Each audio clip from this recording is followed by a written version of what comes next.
Welcome everyone to my new video. Now we are going to go through a half wave rectifier. So here is the schematic over here. Um, I'm not gonna use an oscilloscope in Proteus because it's kind of hard to use a Proteus and mine's not working very well on my program. So I'm not gonna use a Proteus. I'm just gonna show you that when we put input voltage here on here is the input, on the output we have to have this kind of wave. So this is a uh, DC pulsating wave, and here we have a sinusoidal AC. Here we have a transformer that is used to lower the voltage on the primary side. Here on the left side we have a primary, and on the secondary we have on the right we have a secondary. So just in a second I'm gonna show you the principle working.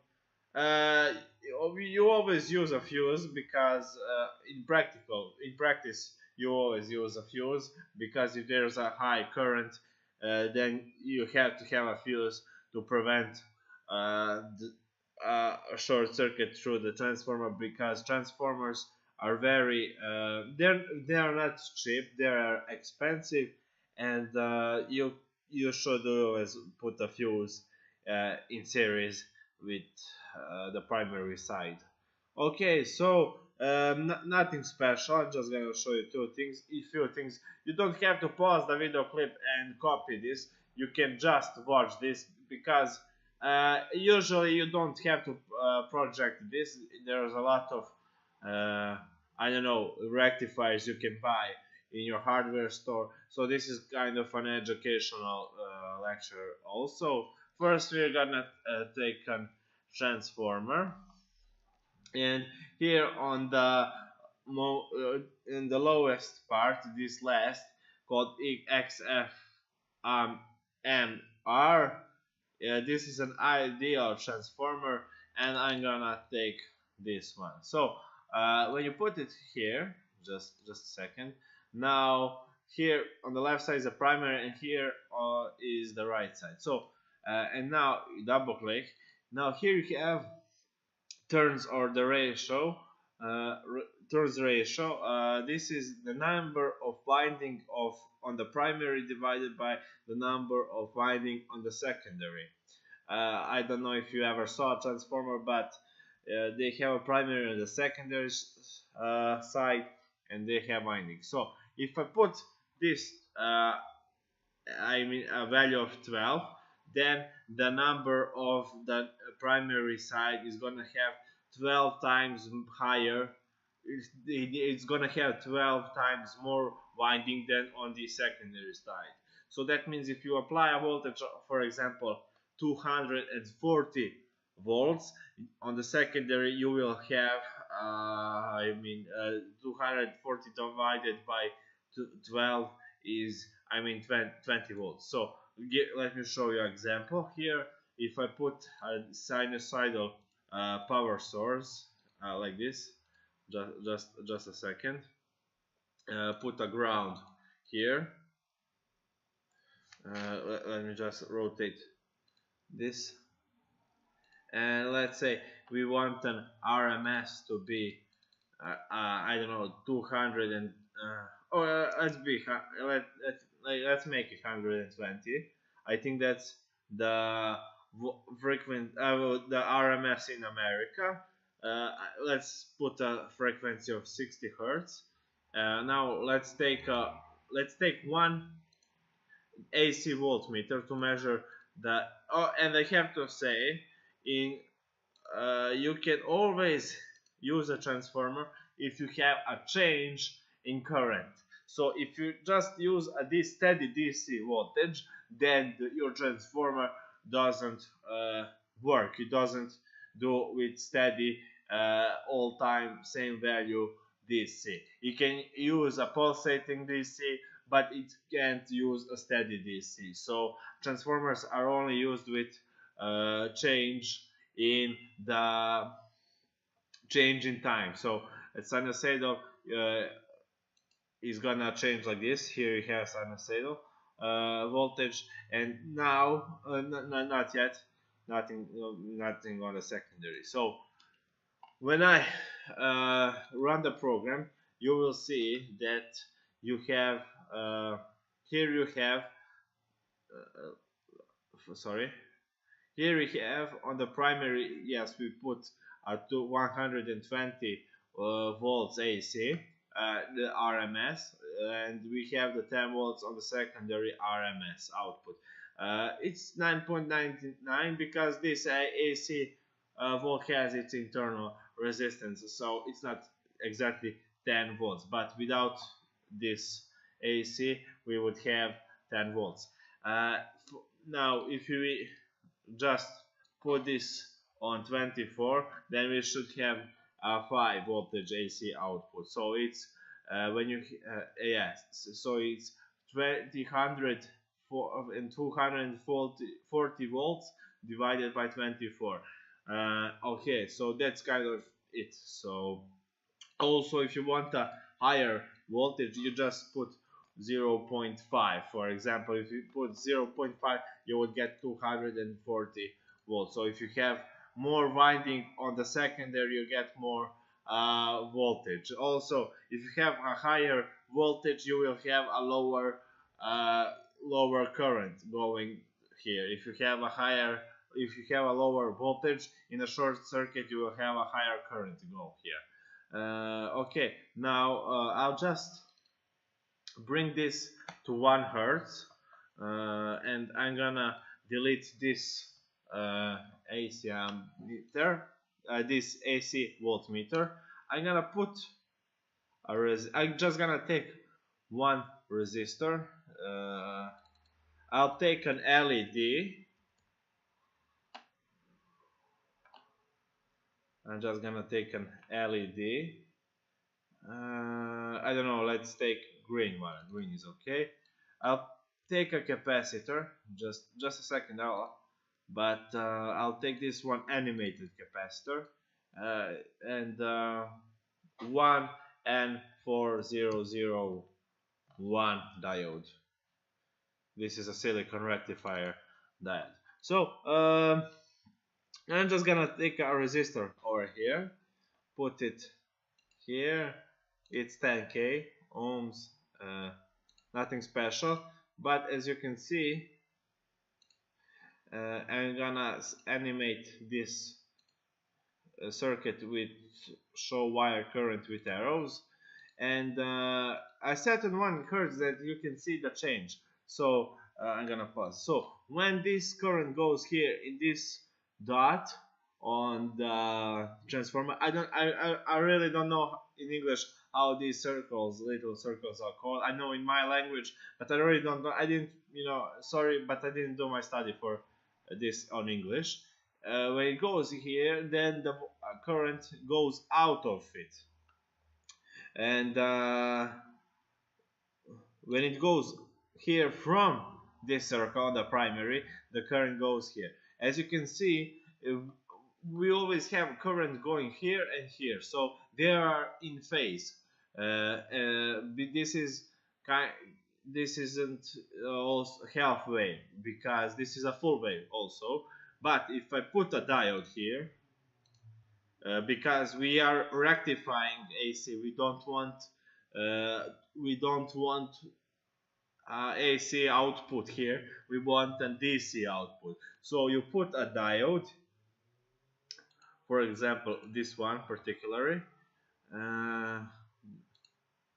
This isn't the best diode, I should say.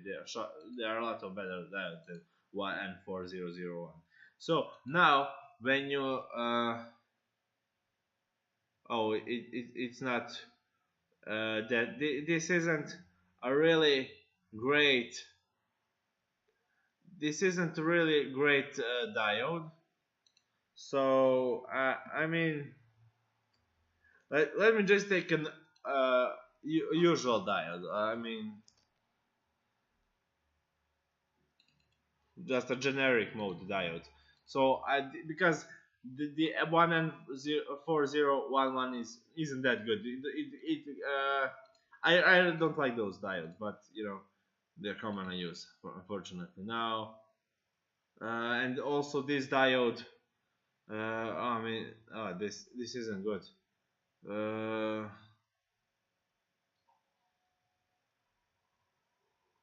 It shouldn't go in the opposite way. So let me just see which diode. I mean, just a second. If I forgot to put here 12. Oh, sorry, I forgot because there is higher voltage, so there will be a higher current going. Now, if I so this is a good sign. Now I forgot to put this on 12 volts. Now we have here 10 volt. I think 10 volts, and as you can see the current is going just in on the secondary, just in this direction, as you can see. So we've basically done this to the secondary. Here we have a sinusoidal voltage, and here we have here you have pulsating DC. It only allows on the positive side, this diode only allows voltage on the positive side, but it doesn't allow on the negative. But in practice there is a little inverse voltage, but it's not that big. Also if you put just DC voltage here. Now let me just delete. I don't know if I put. I need more space, so I'm gonna first delete this, and I'm gonna put a resistor right over here. Now, and I would like to put an LED light emitting diode like this. Okay.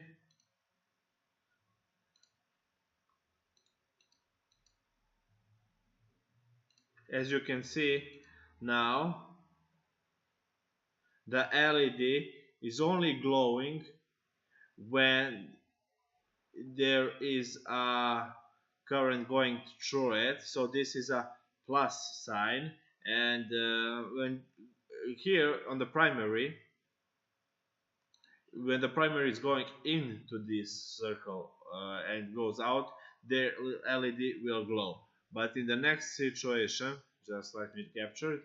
Now when the current is going out of the this circle, this diode also, and this diode, but this diode doesn't block that good. This diode blocks the current going from here to from the on the other side, so then the LED won't glow. Okay, but now if I put a capacitor, this is a huge capacitor, a powerful capacitor. I'm just gonna put it like this. Now you will see what is happening now, okay, it's not that good, but just wait a second. As you can see now, the LED is always going to glow because this capacitor stores always stores charge, even though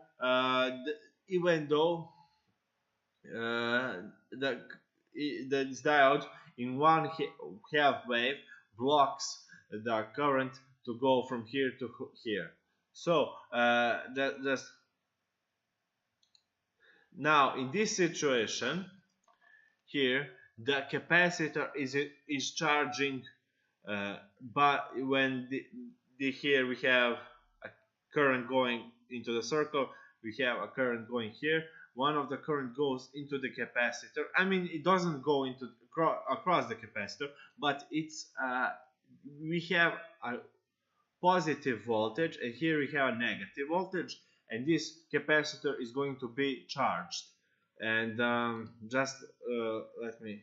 And now this is the other situation where this diode blocks the transformer to go here. This charges from the capacitor. then go from the positive to the negative side, so this LED is going to glow. Okay, now I showed you everything about this halfway bridge rectifier. I mean, for me, if you want to take my advice, you shouldn't do this in practical way alone. You should always use someone who is more experienced, because uh, until now we only used a small voltages in our circuits, and especially DC. But this is a very high voltage, and you shouldn't do with uh, your hands, because the errors you make could be fatal, and maybe you will die, because there is a high current with AC for 120 volts RMS. So you shouldn't do this alone if you want to measure the current with oscilloscopes to see how it's changing, and to test with a transformer. So just if you want, if you want to do this in real life, please do with someone who is more experienced, with an engineer, or with a professor. Please do that, because it's a really dangerous. It's a really dangerous job. So now I'm gonna change the frequency to. Oh no, sorry. I'm gonna change here frequency to 60 hertz or 50. It doesn't matter. Now the capacitor is gonna charge this diode better. So capacitors charge. Uh, they can charge better, because their uh, impedance goes a lot less if the frequency is much higher. And this is, I mean, first we did this without the capacitor. We have an output, this pulsating DC. But if we put a good capacitor, like so, I mean, this is a 1000 microfarads. I think that's 1 millifarad. That's a very large capacitor. And these, you don't have a ceramic capacitor, you only have, I think, electrolyte capacitor, where the plus side should be in this side. But it also depends on this. Yeah, this here should be on the plus side if you want the electrolyte. I just show you how do we rectify voltages in our circuit. So thank you for watching. I think I learned you something if you didn't know this before. Thanks for watching, and in my next lecture we're gonna do a uh, full wave center tap rectifier, also with a transformer, but with a special kind of transformer. Thank you for watching, and see you in my next lecture. Goodbye.